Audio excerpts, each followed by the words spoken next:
Nous recevons ce soir Brendan Byrne. Bonsoir. Bonsoir. Soyez le bienvenu sur TV5 Monde. Vous êtes l'ambassadeur d'Australie en France. Vous êtes aussi accrédité auprès de Monaco, de la Mauritanie et de l'Algérie. L'Algérie, vous le savez, qui est aujourd'hui en deuil après cet accident d'avion qui a fait 257 morts. Vous avez réagi sur les réseaux sociaux. Quel message adressez-vous ce soir aux Algériennes et aux Algériens ?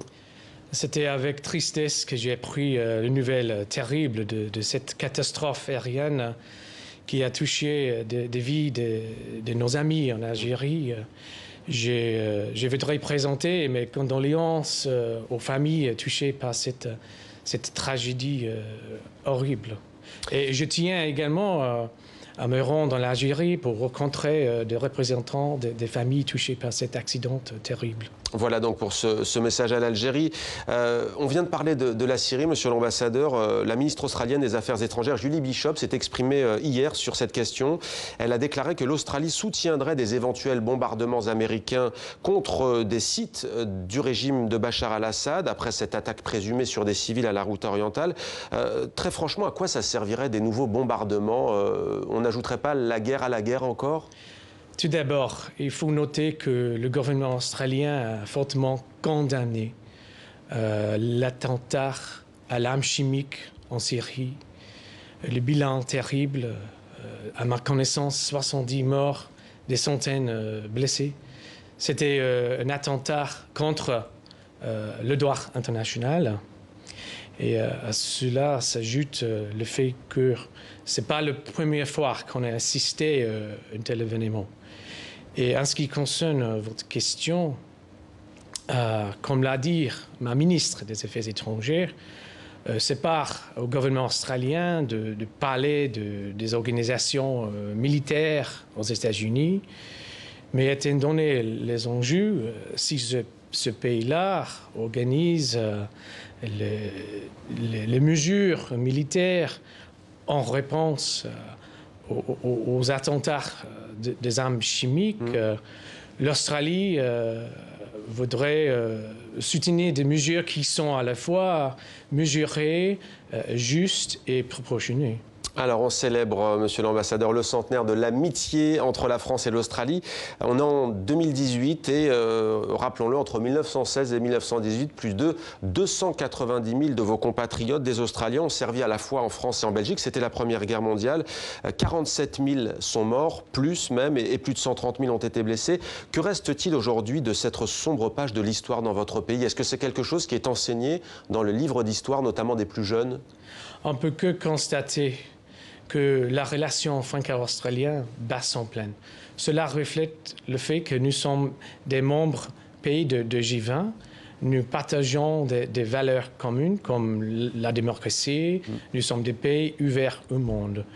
Et notre relation bilatérale a profité du contrat du sous-marin. Comme vous le savez bien, M. Macron, le président français, se rendra en Australie le début mai.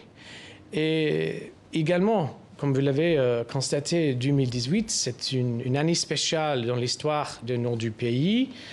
Le 25 avril, c'est Anzac Day. Mon Premier ministre va arriver en France pour marquer le centenaire de la contribution australienne à la paix de la France il y a 100 ans, pendant la Grande Guerre, où carrément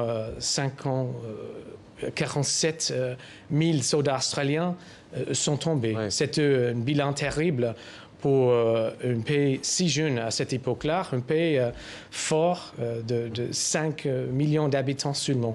Alors le Premier ministre australien, M. Turnbull, qui sera donc fin avril pour inaugurer notamment dans la Somme à Villers-Bretonneux le centre Sir John Monash, du nom du général australien qui a arrêté l'avancée des Allemands vers Amiens en Picardie. Que représente-t-il cet homme pour l'Australie ? Pour l'Australie, le général Monash, c'était quelqu'un d'extraordinaire. C'est quelqu'un qui, à cette époque, était vraiment un génie. Était parmi les premiers généraux de concevoir une stratégie pour combiner les forces différentes militaires, que ce soit des chars, des soldats, de l'artillerie. Et cela a été reflété dans le 90 minutes qu'il a pris pour mettre fin à la bataille dans la ville de Lamel, qui était vraiment quelque chose d'important pour mettre fin à la Grande Guerre en soi, en fait. Donc, c'est quelqu'un très bien renommé, household name en Australie, je dirais. Alors, comment est perçue la France en Australie et comment est perçue l'Australie en France? Vous avez une très belle formule, monsieur l'ambassadeur. Vous dites, j'ai découvert en arrivant en France que le rêve des Français, c'est l'Australie et que le rêve des Australiens, c'est la France. Ça, c'est sûr. On se complète. Nous se trouvons aux antipodes. Mais l'Australie, c'est un pays des rêves pour les Français. La France est un pays des rêves pour les Australiens. Mais on partage tous les valeurs, mais des projets en commun. Et on voudrait peut-être adresser la pièce manquante de notre relation. C'est un accord de libre-échange entre la France et l'Australie, c'est-à-dire comment de tisser les liens commerciaux dans les années à venir pour faire en sorte que notre relation soit dans la bonne position pour les années à venir. Il y a un journal français qui vous a surnommé, Les Échos pour le citer, diploconomiste. Pourquoi? C'est un mot un peu maladroit de ma part, mais cela reflète le fait que j'ai commencé ma carrière en tant qu'économiste à la Banque centrale en Australie. Ouais. Donc, je ne suis pas seulement un diplomate. Je m'intéresse beaucoup aux affaires économiques. Justement, au sujet des affaires économiques, il y a un traité de libre-échange avec l'Union européenne qui est en pleine négociation. En quoi est-ce qu'il serait bon pour l'Australie, ce traité? C'est important pour les deux pays, en fait, parce que le marché européen reste pour nous un partenaire incontournable. Mais en plus, l'Australie a déjà établi des accords de libre-échange avec la Chine, le Japon, la Corée du Sud, les États-Unis, la Nouvelle-Zélande, les pays de l'Asien. Donc pour nous, un accord de libre-échange, c'est une pièce manquante, comme j'ai noté, mais également c'est important pour faciliter la mise en œuvre du projet du sous-marin. Un projet, 50 milliards de dollars entre nos deux pays, un projet de longue haleine.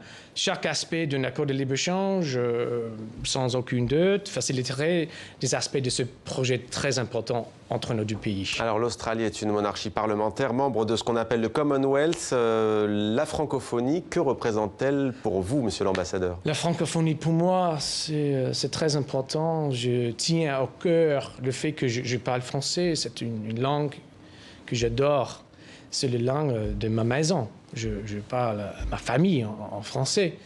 C'était un vrai chantier pour moi depuis des années. En tant qu'anglophone, c'est pas facile parce que la plupart du monde préférait de nous parler en anglais, carrément. Mais pour moi, c'est un atout pour mon rôle ici en tant qu'ambassadeur. Mais vous avez dit langue de l'amour aussi un jour. Voilà, c'est ça, c'est sûr. C'est bien vu en Australie en tant que langue de l'amour. Romantique? Très romantique, très romantique. Et quand même, c'est pour moi un labor of love, comme on dit en anglais. C'est-à-dire? C'est quelque chose que j'aime, mais c'est également utile pour mon travail. Merci beaucoup, monsieur l'ambassadeur Brendan Byrne, d'avoir répondu à mes questions. Vous serez donc prochainement dans votre pays pour accueillir le président français Emmanuel Macron, qui se rendra début mai donc en Australie pour une visite officielle et d'ailleurs aussi, on le signale, en Nouvelle-Calédonie. Merci à vous, monsieur l'ambassadeur. Merci à vous, monsieur.